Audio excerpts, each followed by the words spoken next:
जरूरी सूचना है आप सभी स्टूडेंट्स के लिए, स्टडी फॉर सिविल सर्विसेज का Android app Google play store में आ चुका है, उसको प्लीज तुरंत इंस्टॉल कर लीजिए।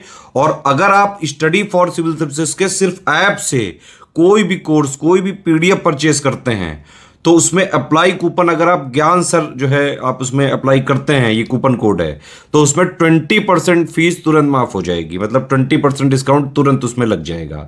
ज्ञान सर लिखना है, नॉर्मली ज्ञान सर स्मॉल लेटर में है सब कुछ, कोई स्पेस नहीं, कोई कॉलम नहीं, सिर्फ ज्ञान सर GYANSIR। इस तरह से अगर कूपन कोड लगाते हैं आप ऐप में बाई करने से पहले, जो अप्लाई कूपन वाले में आता है, तो 20% का डिस्काउंट तुरंत मिलेगा। वीडियो देखिए। एक बार फिर से आपका स्वागत है यूपीपीएससी बेस्ट ऑनलाइन कोचिंग के इस यूट्यूब चैनल पर। फ्रेंड्स, एक बार फिर से हम लोग हाजिर हैं अपने ज्योग्राफी के सीरीज में एक नए क्लास के साथ, जिसमें हम लोग देखेंगे कि हिमालय को किस प्रकार से विभाजित किया गया है। देखिए, यह क्लास सभी प्रकार के state PCS exam, one day exam के लिए अत्यंत महत्वपूर्ण है। आप किसी भी एग्जाम की प्रिपरेशन कर रहे हैं, यहाँ से क्वेश्चन देखने के लिए जरूर मिलेगा। तो चलिए दोस्तों, बढ़ते हैं आगे अपने क्लास की ओर। इससे पहले कुछ जरूरी सूचनाएं। अगर आप टीम के पेड कोर्सेज से जुड़ना चाहते हैं पीसीएस के कंप्लीट प्रिपरेशन के लिए, तो इन दिए गए नंबर्स पे कॉल या व्हाट्सएप करके आप टीम के पेड कोर्स से जुड़ने की प्रक्रिया समझ सकते हैं। ये ज्ञान सर का व्हाट्सएप नंबर है, आप यहाँ से व्हाट्सएप के माध्यम से भी जानकारी प्राप्त कर सकते हैं। अगर अभी तक आपने स्टडी फॉर सिविल सर्विसेज का एप्लीकेशन इंस्टॉल नहीं किया तो आप इसे जरूर इंस्टॉल कीजिएगा। चलिए अब बढ़ते हैं अपने क्लास पर। देखिए, इससे पहले की वीडियो में हम लोगों ने यहाँ तक देख लिया था कि हिमालय पर्वत की उत्पत्ति टर्शियरी काल में हुई है, ये आप याद रखिएगा। अब यहाँ पर दिया है हिमालय विश्व की नवीनतम मूलधार या फिर वलित पर्वतमाला है। तो ये प्रश्न तो वनडे एग्जाम में डायरेक्ट बना है कि हिमालय किस प्रकार की पर्वत श्रृंखला है, तो ये वलित पर्वत श्रृंखला है। कश्मीर से अरुणाचल प्रदेश तक हिमालय पर्वत श्रृंखला 2500 किमी लंबाई में फैली हुई है। देखिए, हिमालय फैला कहाँ तक से कहाँ तक है, कश्मीर से इसका प्रारंभ होता है और अरुणाचल प्रदेश तक फैला है। कुल लंबाई है 2500 किलोमीटर। पूर्व में इसकी चौड़ाई 150 किलोमीटर है और पश्चिम में 500 किमी तक फैला है। पूर्व का मतलब अरुणाचल प्रदेश की ओर अगर आप जाएंगे तो 150 किलोमीटर तक चौड़ा है, और जबकि कश्मीर की ओर जाएंगे तो 500 किमी तक इसकी चौड़ाई है। हिमालय पर्वत श्रृंखला की औसत ऊंचाई 6000 मीटर है। देखिए, औसत ऊंचाई का मतलब है, जैसे देखिए हिमालय पर्वत श्रृंखला इस प्रकार से, कुछ चोटियां बहुत ऊपर है और कुछ बहुत नीचे है। जब सबका एवरेज निकालेंगे तो ये 6000 मीटर मतलब 6 किलोमीटर के आसपास आएगा। हिमालय पूर्व की अपेक्षा पश्चिम में अधिक चौड़ा होने का कारण पश्चिम की अपेक्षा पूर्व में दबाव बल का अधिक होना है। देखिए, जब आप टेक्टोनिक प्लेट सिद्धांत पढ़ेंगे तो यहाँ पर इसको स्पष्ट किया जाएगा कि हिमालय पश्चिम में क्यों ज़्यादा चौड़ा है। जैसे देखिए ना, पश्चिम में 500 किमी है जबकि पूरब में सिर्फ 150 किमी है। तो इसके पीछे का कारण जो प्लेट विवर्तनिकी सिद्धांत है, वहाँ पर इसे स्पष्ट किया जाएगा। यहाँ पर स्पष्ट रूप से लिखा है कि दबाव बल अधिक होने के कारण पूर्व में हिमालय जो है ये कम चौड़ा है जबकि पश्चिम में अधिक चौड़ा है ना। और ये बताया जा रहा है कि पूर्वी हिमालय पश्चिमी हिमालय की अपेक्षा अधिक ऊंचा है। तो ये चीजें यहाँ पर स्पष्ट कर दी गई। देखिए, आप यहाँ पर ग्राफ में भी देख सकते हैं, यहाँ पर आपको डायग्राम दिख रहा है पश्चिमी हिमालय के बारे में। यहाँ पे एक छोटा सा ग्राफ आप देख सकते हैं। इसे देखिए, ये कराकोरम है, इसके बाद लद्दाख श्रेणी है, यहाँ पे नंगा पर्वत, जास्कर, बारालाचाला दर्रा है, कैलाश श्रेणी है, सिपकिला दर्रा है ना, सांगपो नदी। ये इन सब के बारे में एक एक करके हम लोग विस्तार से समझेंगे, बस आपको वीडियो को पूरा अंत तक देखते रहना है।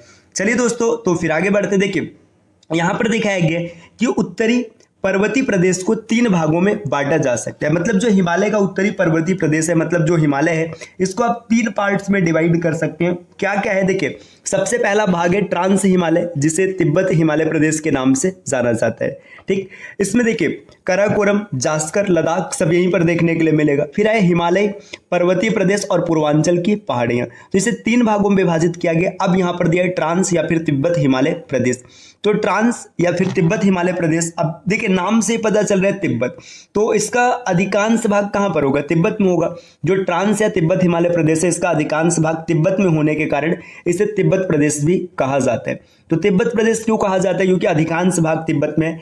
इसका निर्माण जीवाश्म वाले समुद्री अवसादों से हुआ है और इसकी निचली परत टर्सिया ग्रेनाइट से बनी है। तो देखिए यहाँ पे क्या क्या याद रखना है, अधिकांश भाग तिब्बत में है ना, इसका निर्माण जीवाश्म वाले समुद्री अवसादों से हुआ है ना। और इसकी निचली परत टर्सिया ग्रेनाइट से बनी, ये भी आप जरूर याद रखिएगा। इसका मुख्य विस्तार जम्मू कश्मीर राज्य से हिमालय के उत्तर में, मतलब जम्मू जहां से स्टार्ट होता है वहां से हिमालय के उत्तर में। इसकी लंबाई 365 किमी है। जो तिब्बती हिमालय है इसकी जो लंबाई है 365 है। इस भाग में वनस्पतियों का अभाव है। इस प्रदेश की निम्न श्रेणी है। देखिए ये काफी अधिक ऊंचाई पर है तो इस कारण यहाँ पर वनस्पतियों का अभाव है। अब इसमें 3 श्रेणियां हैं मुख्य रूप से। पहली श्रेणी है कराकोरम श्रेणी, दूसरी है जास्कर श्रेणी और तीसरी है लद्दाख श्रेणी। आप यहाँ डायग्राम में देख सकते हैं, इसको थोड़ा सा जूम करके आपको दिखाते हैं। कराकोरम, जास्कर और लद्दाख। देखिए ये कराकोरम श्रेणी आप यहाँ पर देख सकते हैं। इसके नीचे आप देखिए ये लद्दाख श्रेणी आप इसे देख सकते हैं और यहाँ पर ये जास्कर श्रेणी आप इसे देख सकते हैं। देखिए अगर लद्दाख की बात करें तो अभी वर्तमान में कुछ दिन पहले, कुछ दिन कहने का मतलब अप्रॉक्सीमेट 6 से 8 महीना पहले अपने सोनम वांगचुक है ना, देखिए ये जो समाचार हम बता रहे हैं इससे राजनीति का कोई मुद्दा नहीं भाई, इसको राजनीतिक नहीं बनाने, बस खाली चीज़ों को याद दिलाने के लिए, लद्दाख के बारे में समझाने के लिए यहाँ पे एग्जाम्पल प्रस्तुत कर रहे हैं। आपने सोनम वांगचुक जी को देखा होगा, वो लद्दाख में प्रोटेस्ट कर रहे थे तो आपने विरोध में देखा होगा है ना कि वहाँ की परिस्थिति कैसी दिख रही थी, लद्दाख की पहाड़ियाँ कैसी दिख रही थी और वो पर्यावरण को लेकर चिंतित थे, इस वजह से वो विरोध कर रहे थे। तो आप यहाँ से थोड़ा सा लद्दाख को आप अपने दिमाग में ला सकते हैं है ना। चलिए अब और आगे बढ़ते हैं। देखिए यहाँ पे आपने देखा कि ये बताया जा रहा है स्पष्ट रूप से कि जो ट्रांस हिमालय है, मतलब जो तिब्बती हिमालय प्रदेश है 365 है यहाँ पे किमी लंबा है और यहाँ पर वनस्पतियों का अभाव है। कराकोरम, जास्कर और लद्दाख। अब बात करते हैं कराकोरम श्रेणी की। तो कराकोरम श्रेणी के बारे में यहाँ पर बताया गया, यह भारत की सबसे उत्तरी पर्वत है। सबसे उत्तरी, देखिए जब भी यहाँ पे पेपर पे बात करते तो ये नॉर्थ होता है, ये साउथ होता है, ये ईस्ट होता है और ये वेस्ट होता है। तो सबसे उत्तर में कौन है? ये सबसे उत्तर में कराकोरम श्रेणी। इसे उच्च एशिया की पीठ भी कहते हैं ना, इसे मतलब एशिया की पीठ का नाम भी दिया जाता है। भारत की सबसे ऊंची चोटी गॉडविन ऑस्टिन या फिर माउंट केटू इसी पर स्थित है। देखिए जो माउंट एवरेस्ट की बात करते हैं तो ये नेपाल में स्थित है। अगर भारत की तरफ से बात करेंगे तो माउंट केटू जिसका नाम गॉडविन ऑस्टिन है ये कराकोरम श्रेणी में स्थित है। तो डायरेक्ट क्वेश्चन पेपर में बनता है कई बार कि गॉडविन ऑस्टिन या केटू किस पर्वत श्रृंखला में स्थित है? तो कराकोरम श्रेणी में स्थित है। आगे दिया जा रहा है कि कराकोरम की नुब्बा घाटी में ही सियाचिन ग्लेशियर। देखिए सियाचिन ग्लेशियर ये भी कहाँ पर है? कराकोरम में। घाटी कौन सी है? नुब्बा घाटी, याद रखना नुब्बा घाटी में सियाचिन ग्लेशियर स्थित है। लद्दाख श्रेणी की बात करेंगे तो ये कराकोरम श्रेणी के दक्षिण में स्थित है। इसका पूर्वी भाग कैलाश है जो कि चीन में है ना। कैलाश मतलब आपने सुना होगा बाबा भोले का निवास स्थान। जो कैलाश श्रेणी है ये देखिए लद्दाख की किधर है? पूर्वी भाग में। ये कैलाश पर्वत श्रृंखला चीन में स्थित है ना। आगे अब जास्कर की बात करेंगे तो जास्कर दिया जा रहा है कि लद्दाख के दक्षिण में जास्कर है ना। दिया है कि लद्दाख के दक्षिण में वो महान हिमालय के उत्तर में। देखिए ऐसे समझिएगा, यहाँ पे मान के चलेगा कराकोरम है ना, ये कराकोरम, कराकोरम के बाद लद्दाख है ना, लद्दाख के बाद यहाँ पर जास्कर और ये आपका जो ट्रांस हिमालय ये खत्म हो जाएगा, मतलब ट्रांस हिमालय यहाँ तक हो गया। इसके बाद जो है ना अब यहाँ पे क्या आएगा? ये महान हिमालय की शुरुआत होगी।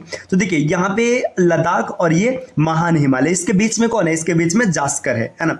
अब आगे यहाँ पर जास्कर के बारे में कुछ बिंदु और बताया जा रहा है ना कि देखिए लद्दाख श्रेणी एवं जास्कर श्रेणी के बीच में सिंधु नदी की घाटी स्थित है। सिंधु नदी की घाटी कहाँ पर स्थित है? लद्दाख और जास्कर के बीच में। अब बात करेंगे ट्रांस हिमालय मतलब तिब्बत हिमालय के बाद हिमालय पर्वतीय प्रदेश। तो हिमालय पर्वतीय प्रदेश 3 समांतर श्रृंखलाओं के रूप में जो उत्तर से दक्षिण में इस प्रकार है। उत्तर से दक्षिण मतलब ऐसे ऊपर से आप नीचे आएंगे तो ये 3 प्रकार से बटे। वृहद हिमालय या आंतरिक हिमालय या इसे हिमाद्री भी नाम दिया जाता है।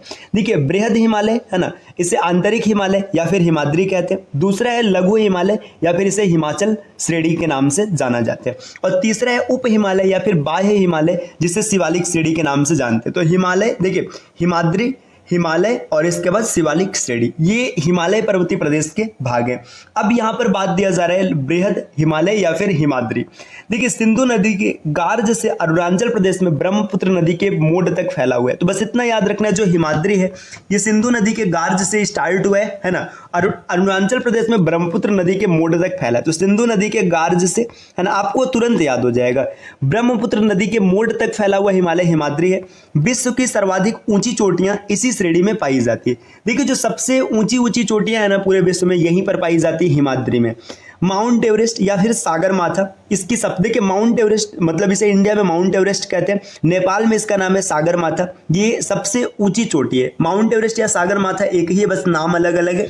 इस श्रेणी के मध्य भाग से गंगा, यमुना और उसकी सहायक नदियों का उद्गम होता है। मतलब हिमाद्री से ही गंगा, यमुना इत्यादि नदियां निकलती हैं। इस श्रेणी को काट कर सिंधु, ब्रह्मपुत्र, अलकनंदा ने पूर्ववर्ती घाटियों का निर्माण किया है। यह नंगा पर्वत से लेकर नामचा बरवा पर्वत तक फैली एक पर्वतीय दीवार के रूप में फैला है। मतलब हिमाद्री नंगा पर्वत से लेकर के नामचा बरवा तक फैला हुआ है, ये भी आपको याद रखना है। अब यहाँ पर कुछ टर्म्स दिए गए, जैसे पूर्ववर्ती नदियाँ। पूर्ववर्ती नदियाँ क्या है, ये आपने पीछे देखा ना, तो इसके बारे में समझते हैं। देखिए, ये वे नदियाँ हैं जिनका निर्माण स्थल खंड में उत्थान के पहले हो चुका है। यदि नदी के मार्ग में स्थल खंड का उत्थान होता है तो पूर्ववर्ती नदियाँ ऊंचे उठे हुए स्थल खंड को काट कर अपने पुराने मार्ग एवं घाटी को सुरक्षित रखती है।